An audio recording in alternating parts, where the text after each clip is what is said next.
ಪ್ರೀತಿಯ ಮಿತ್ರರಿಗೆ ಮಧುಮಾಲಾ ಧ್ವನಿಸಿರಿ ಯೂಟ್ಯೂಬ್ ಚಾನಲ್ಗೆ ಆತ್ಮೀಯ ಸ್ವಾಗತ. ಕ್ಷಮೆಯಾಧರಿತ್ರಿ ಸಂಚಿಕೆ 131. ಕ್ಷಮಾ ತನ್ನ ಬಾಲ್ಯದಿಂದಿಡಿದು ಜೀವಮಾನದಲ್ಲಿ ನಡೆದು ಹೋಗಿದ್ದ ಹಲವು ಸಿಹಿ ಕಹಿ ಘಟನೆಗಳನ್ನು ಮೆಲುಕು ಹಾಕುತ್ತಾ ಕುಳಿತಲ್ಲಿಯೇ ಗತಕ್ಕೆ ಜಾರಿದುದರ ಪರಿವೆಯೇ ಇಲ್ಲದಿದ್ದವಳು ಗಾಜಿನ ಲೋಟ ಬಿದ್ದ ಸದ್ದಿಗೆ ಒಮ್ಮೆಲೆ ಬೆಚ್ಚಿದ್ದಳು. ಕೃಷ್ಣ, ಎಂತಕ್ಕೆ ಇಷ್ಟೊಂದು ರಿಸ್ಕ್ ತೆಗೆದುಕೊಳ್ತಾ ಇದ್ದೀರಾ? ಏನ್ ಬೇಕು ಅಂತ ಹೇಳಿದ್ರೆ ನಾನ್ ಕೊಡುದಿಲ್ವಾ? ಕಷ್ಟಪಟ್ಟು ಮಂಚದಿಂದ ಇಳಿಯುತ್ತಿದ್ದ ಕೃಷ್ಣನನ್ನು ಕ್ಷಮಾ ಕಾಳಜಿಯಿಂದ ಪುನಃ ಮಂಚದ ಮೇಲೆ ಕುಳ್ಳಿರಿಸಿದಳು. ನನ್ಗೇನು ಬೇಡ ಕ್ಷಮಾ, ನಾನು ನಿನ್ನ ಬಳಿಗೆ ಬರೋಣ ಅಂತ ಮಂಚ ಇಳಿತಿದ್ದೆ ಅಷ್ಟೆ.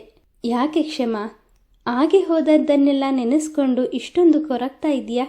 ನೀನು ಬೆಳಗ್ಗೆ ತಾನೇ ಮಂಗಳೂರಿಗೆ ಹೋಗಿ ಮೀಟಿಂಗ್ ಮುಗಿಸಿ ಆ ಕೂಡಲೇ ಬೆಂಗಳೂರಿಗೆ ಹಿಂದಿರುಗಿ ಬಂದಿದ್ಯಾ. ಸ್ವಲ್ಪ ಹೊತ್ತು ರೆಸ್ಟ್ ಮಾಡೋದು ಬಿಟ್ಟು ಪುನಃ ಕಂಪನಿಯತ್ತ ಹೋಗಿ ಕೆಲವು ಗಂಟೆಗಳಲ್ಲಿ ವಾಪಸ್ ಬಂದೆ. ಕಡಲ ತೀರದ ಬಳಿ ನಡೆಯಬಾರದ ಘಟನೆ ಏನಾದ್ರೂ ನಡೀತಾ ಅಂತ ಕೇಳಿದ್ಕೆ ನಡೆದು ಹೋದ ಸಂಗತಿಗಳನ್ನೆಲ್ಲ ನೆನೆದು ದುಃಖಿಸ್ತಾ ಇದ್ದೀಯ. ಇವತ್ತು ಕಡಲ ತೀರದ ಬಳಿ ಏನಾಯ್ತು ಅಂತ ಇದುವರೆಗೂ ನೀನು ಹೇಳಲೇ ಇಲ್ಲ. ಕ್ಷಮಾ, ನೀನು ಎಷ್ಟು ಸಮಯದಿಂದ ಕುಳಿತಲ್ಲಿಯೇ ಕುಳಿತಿದ್ದೀಯ ಅನ್ನೋ ಅರಿವಾದ್ರೂ ಇದೆಯಾ? ನಾನು ಆಗ್ಲಿಂದ ನಿನ್ನನ್ನು ಎಚ್ಚರಿಸೋದಕ್ಕೆ ಪ್ರಯತ್ನ ಪಡ್ತಾನೆ ಇದ್ದೀನಿ. ಆದ್ರೆ ನೀನು ಮಾತ್ರ ವಾಸ್ತವದ ಅರಿವೆಯೇ ಇಲ್ಲದವಳಂತೆ ಗತದೊಳಗೆ ಜೀವಿಸ್ತಾ ಇದ್ದೀಯ. ಜಯಣ್ಣ 2 ಬಾರಿ ಬಂದು ಊಟಕ್ಕೆ ಕರೆದ್ರು ನಿನ್ಗೆ ಕೇಳಿಸ್ಲಿಲ್ಲ. ಈಗಾಗಲೇ ಸಮಯ ಸಂಜೆ 6 ಗಂಟೆಗಿಂತ ಹೆಚ್ಚಾಗಿದೆ. ನೀನು ಬೆಳಗ್ಗೆ ತಿಂಡಿಯನ್ನು ಸರಿಯಾಗಿ ತಿಂದಿದ್ಯೋ ಇಲ್ವೋ ಎನ್ನುತ್ತಿದ್ದವನ ಮಾತುಗಳನ್ನು ಪೂರ್ಣವಾಗಲು ಬಿಡದ ಕ್ಷಮಾ, ಕೃಷ್ಣ ದಯವಿಟ್ಟು ಕ್ಷಮಿಸಿ. ನಿಮಗೆ ಟೈಮ್ ಟು ಟೈಮ್ ಟ್ಯಾಬ್ಲೆಟ್ ಕೊಡಬೇಕು ಅಂತ ತಿಳಿದಿದ್ರು ನಾನಿಂತಕ್ಕೆ ಈ ರೀತಿಯಲ್ಲಿ ಯೋಚನೆಯಲ್ಲಿ ಮುಳುಗಿದ್ದೆ ಅನ್ನೋದೇ ಗೊತ್ತಾಗ್ತಾ ಇಲ್ಲ ಎಂದು ಅವಸರವಾಗಿ ಅಡುಗೆ ಕೋಣೆಗೆ ತೆರಳಿ ಒಂದು ತಟ್ಟೆಯಲ್ಲಿ ಊಟ ಬಡಿಸಿಕೊಂಡು ಬಂದಳು. ಈಗಲೂ ಅವಳ ಮುಖದ ಮೇಲಿದ್ದ ಆತಂಕ ಕಿಂಚಿತ್ತೂ ಕಡಿಮೆಯಾಗಿರಲಿಲ್ಲ. ಕೃಷ್ಣನಿಗೆ ಮಧ್ಯಾಹ್ನದ ಸಮಯದಲ್ಲಿ ಔಷಧಿ ನೀಡಬೇಕಾಗಿದ್ದ ಸಮಯ ತಪ್ಪಿತಲ್ಲ ಎಂದು ಅವಳು ಕ್ಷಣ ಕ್ಷಣಕ್ಕೂ ವ್ಯಥೆಪಡುತ್ತಿದ್ದಳು. ಅವಳ ಅಂತರಂಗವನ್ನು ಅರಿತ ಕೃಷ್ಣ ಅವಳನ್ನು ಬಳಿ ಕರೆದು ತನ್ನ ಪಕ್ಕದಲ್ಲಿ ಕುಳ್ಳಿರಿಸಿಕೊಂಡು ಸಂಪೂರ್ಣ ಸ್ವಾಧೀನಗೊಂಡಿದ್ದ ತನ್ನ ಎಡಗೈಯಿಂದ ಅವಳ ತಲೆಯನ್ನು ನೇವರಿಸುತ್ತಾ, ಕ್ಷಮಾ, ಒಂದು ಹೊತ್ತು ಔಷಧಿ ತೆಗೆದುಕೊಳ್ಳದೆ ಇದ್ರೆ ಏನೂ ತೊಂದರೆ ಇಲ್ಲ. ಈಗ ನಾನು ಮೊದಲಿಗಿಂತಲೂ ಎಷ್ಟೋ ಚೇತರಿಸಿಕೊಂಡಿದ್ದೀನಿ. ಇಷ್ಟೊಂದು ಆತಂಕ ಪಡುವ ಅಗತ್ಯವಿಲ್ಲ ಎಂದು ಸಂತೈಸಿದನು. ಅವನ ಮಾತಿನಿಂದ ಅವಳ ಮನಸ್ಸಿಗೆ ಕೊಂಚ ನಿರಾಳವಾದಂತೆನಿಸಿತು. ಅವಳು ಪ್ರೀತಿಯಿಂದ ಅವನಿಗೆ ತುತ್ತಿಟ್ಟಳು. ಕೃಷ್ಣನ ಒತ್ತಾಯಕ್ಕೆ ಮಣಿದು ತಾನೂ ಕೂಡ ಅದರಲ್ಲಿಯೇ 1-2 ತುತ್ತು ತಿಂದು ತಕ್ಕ ಮಟ್ಟಿಗೆ ಹೊಟ್ಟೆ ತುಂಬಿಸಿಕೊಂಡರು. ಊಟವಾದ ಬಳಿಕವಾದರೂ ಅವಳು ತನ್ನೊಳಗಿನ ನೋವನ್ನು ಹೇಳಿಕೊಳ್ಳುವಳೇನೋ ಎಂದು ತಿಳಿದಿದ್ದ ಕೃಷ್ಣ ಅವಳಾಗಿಯೇ ಏನನ್ನು ಹೇಳುವುದಿಲ್ಲ ಎಂದರಿತು. ಕ್ಷಮಾ, ಏನಾಯ್ತು ಅಂತ ಈಗಲಾದರೂ ಹೇಳು. ಯಾಕೆ ಇಷ್ಟೊಂದು ಸಪ್ಪಗಿದ್ದೀಯಾ ಎಂದು ಪುನಃ ಪ್ರಶ್ನಿಸಿದನು. ಕೃಷ್ಣ, ನನ್ನ ದುಃಖವನ್ನು ನಿಮ್ಮ ಬಳಿ ಹೇಳಿಕೊಳ್ಳದೆ ಮತ್ಯಾರ ಬಳಿ ಹೇಳಿಕೊಳ್ಳಿ ಎಂದು ಮಾತು ಪ್ರಾರಂಭಿಸಿದ ಕ್ಷಮಾ, ಇವತ್ತು ಕಡಲ ತೀರದ ಬಳಿ ಅವಿನಾಶ ಸಿಕ್ಕಿದ್ದ ಎಂದು ಗಾಂಭೀರ್ಯದಿಂದ ನುಡಿದಳು. ಅವಿನಾಶ? ಯಾರು? ಕ್ಷಣಕಾಲ ಯೋಚಿಸಿದವನು, ಓ, ಆ ನೀಚನ, ಅವನ್ಯಾಕೆ ಅಲ್ಲಿಗೆ ಬಂದಿದ್ದ ಎಂದವನ ಮಾತಿನಲ್ಲಿ ಕೋಪವು ತಾಂಡವವಾಡುತ್ತಿತ್ತು. ಅವಿನಾಶ ಹೇಳಿದ ಎಲ್ಲ ವಿಷಯಗಳನ್ನು ಕೃಷ್ಣನ ಬಳಿ ಹೇಳಿಕೊಂಡ ಕ್ಷಮಾಳ ದುಃಖ ಇಮ್ಮಡಿಯಾಯಿತು. ಕೃಷ್ಣ, ಅಮರ್ ಕೇವಲ ನನ್ನ ಮಗ ಅಲ್ಲ, ಅವನೇ ನನ್ನ ಸರ್ವಸ್ವ. ಅವನಿಲ್ಲ ಅಂದರೆ ನಾನು ಖಂಡಿತ ಬದುಕುವುದಿಲ್ಲ. ಅಮರ್ನನ್ನು ನನ್ನ ಬಳಿಗೆ ಇರುವಂತೆ ನೀವೇ ಎಂತಾದರೂ ಮಾಡಿ ಎಂದು ಬಿಕ್ಕಳಿಸಿದಳು. ಅವಳ ಅಳುವನ್ನು ಕೃಷ್ಣನಿಗೆ ನೋಡಲಾಗಲಿಲ್ಲ. ಕ್ಷಮಾ, ನೀನು ಸಾಮಾನ್ಯಳಲ್ಲ. 2 ಕಂಪನಿಗಳ ಜವಾಬ್ದಾರಿ ಹೊತ್ತು ಇಡೀ ಬೃಂದಾವನವನ್ನೇ ಪ್ರಜ್ವಲಿಸುವಂತೆ ಮಾಡುತ್ತಿರೋ ಈ ಮನೆ ಬೆಳಕು.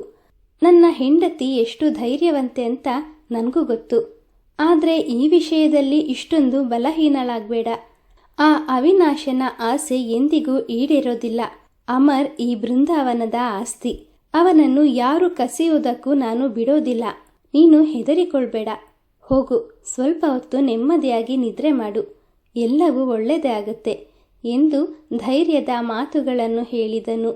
ಅಷ್ಟರವರೆಗೂ ಗೊಂದಲದ ಗೂಡಾಗಿದ್ದ ಅವಳ ಮನಸ್ಸು ಗಂಡನ ಮಾತಿನಿಂದ ತಹಬದಿಗೆ ಬಂದಿತ್ತು.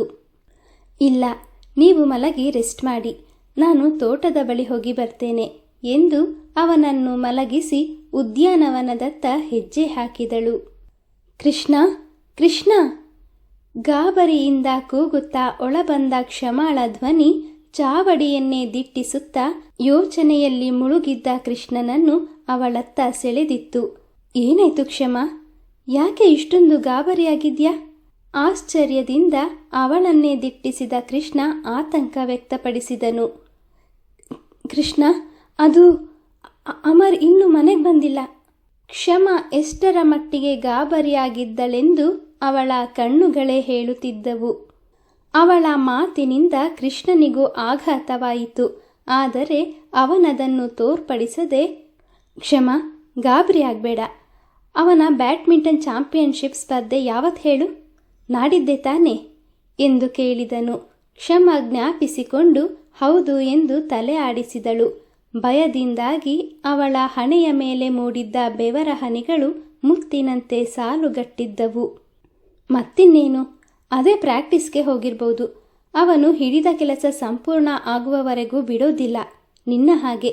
ಅದಕ್ಕೆ ತಾನೇ ಅವನು ಅಮ್ಮನಿಗೆ ತಕ್ಕನಾದ ಮಗ ಅಂತ ಹೇಳೋದು. ನೀನೇನು ಗಾಬರಿ ಆಗಬೇಡ, ಪ್ರಾಕ್ಟೀಸ್ ಮುಗಿದ ಮೇಲೆ ಬಂದು ಬಿಡ್ತಾನೆ. ತನಗೆ ತಿಳಿದಂತೆ ತನ್ನವಳನ್ನು ಸಮಾಧಾನಪಡಿಸಿ ಸೋತನು. ಇಲ್ಲ ಕೃಷ್ಣ, ಅವನು ಡೈಲಿ ಪ್ರಾಕ್ಟೀಸ್ಗೆ ಹೋದವನು. ಹೆಚ್ಚು ಅಂದರೂ ರಾತ್ರಿ 7 ಮನೆಗೆ ಬಂದು ಬಿಡ್ತಿದ್ದ. ಈಗ ಸಮಯ 9 ಗಂಟೆ ಕಳೆಯುತ್ತಾ ಬಂತು.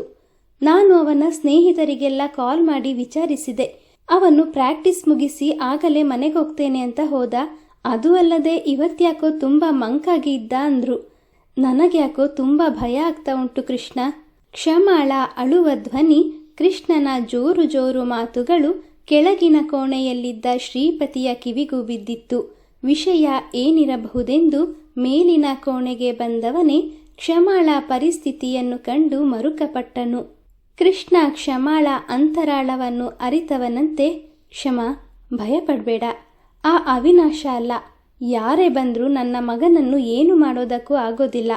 ಅಮರ್ನನ್ನು ನಮ್ಮಿಂದ ದೂರ ಮಾಡುವ ಶಕ್ತಿ ಯಾರಿಗೂ ಇಲ್ಲ ಎಂದು ಕುಳಿತಲ್ಲಿಯೇ ಅವಳನ್ನು ಮೃದುವಾಗಿ ಬಳಸಿ ಸಂತೈಸಿದನು. ಕೃಷ್ಣನಿಂದ ವಿಷಯವನ್ನು ತಿಳಿದ ಶ್ರೀಪತಿಗೂ ಅವಿನಾಶನ ಮೇಲೆ ಕೋಪ ಉಕ್ಕತೊಡಗಿತ್ತು. ಕ್ಷಮ ಹಾಗೂ ಕೃಷ್ಣನಂತೆ ಅವನಿಗೂ ಅಮರ್ ಮನೆಗೆ ಹಿಂದಿರುಗದಿರಲು ಅವಿನಾಶನೇ ಕಾರಣ ಇರಬಹುದೇನೋ ಎಂಬ ಸಣ್ಣದೊಂದು ಶಂಕೆ ಮೂಡಿತು. ಕೃಷ್ಣ, ಕ್ಷಮ, ನೀವಿಬ್ಬರು ಹೆದರಬೇಡಿ. ನಾನು ಅವನ ಶಾಲೆ ಸ್ಟೇಡಿಯಂನತ್ತ ಹೋಗಿ ನೋಡ್ಕೊಂಡು ಬರ್ತೀನಿ. ಪುನಃ ಅವನು ಪ್ರಾಕ್ಟೀಸ್ ಮಾಡೋದಕ್ಕೆ ಹೋಗಿದ್ರೂ ಹೋಗಿರ್ಬೋದು. ಇಲ್ಲ ಅಂದರೆ ಅವನ ಫ್ರೆಂಡ್ಸ್ ಮನೆಗೆ ಹೋಗಿ ವಿಚಾರಿಸ್ಕೊಂಡು ಬರ್ತೀನಿ ಎಂದು ಅಲ್ಲಿಂದ ಹೊರ ನಡೆಯಲು ಮುಂದಾದನು.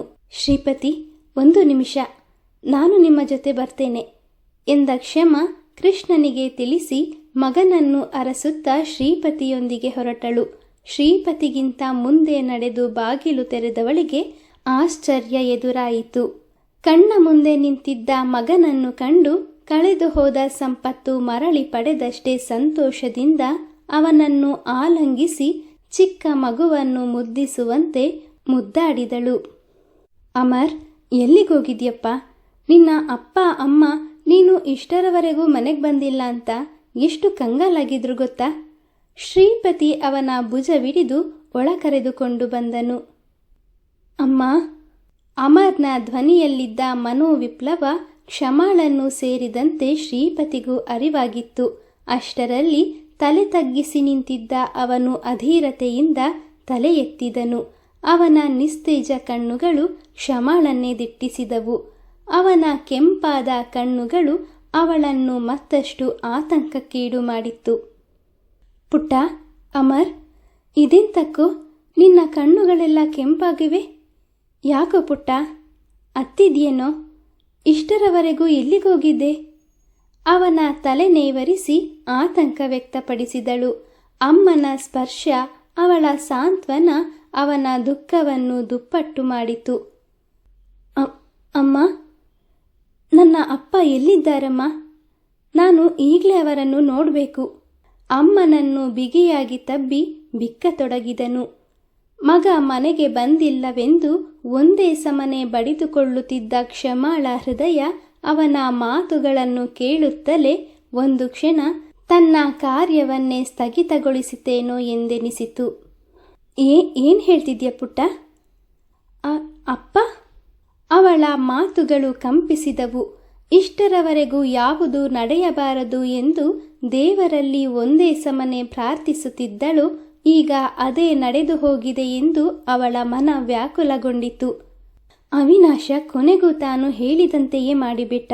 ತನ್ನ ಮಗನನ್ನು ತನ್ನ ಬಳಿ ಅವನಾಗಿಯೇ ಬರುವಂತೆ ಮಾಡುತ್ತೇನೆ ಎಂದು ಹೇಳಿ ಒಂದು ದಿನವೂ ಕಳೆದಿಲ್ಲ. ಆಗಲೇ ತಾನು ಹೇಳಿದ್ದನ್ನು ಸಾಧಿಸಿಯೇ ಬಿಟ್ಟನ. ಕ್ಷಮ ನಿಂತಲ್ಲಿಯೇ ಪಾತಾಳಕ್ಕೆ ಕುಸಿದಳು.